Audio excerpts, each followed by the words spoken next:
আমার হাতের নিচে ঘুমাবে, হাতের নিচে ঘুমাবে।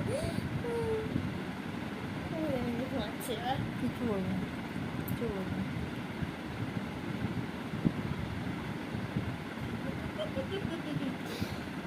বিরক্ত হয়ে গেছে, বলছে আমি নিজেই ঘুমাচ্ছি, ছাড় তোরা, আবার করতে হবে না, ও নিজেই ঘুমাচ্ছে।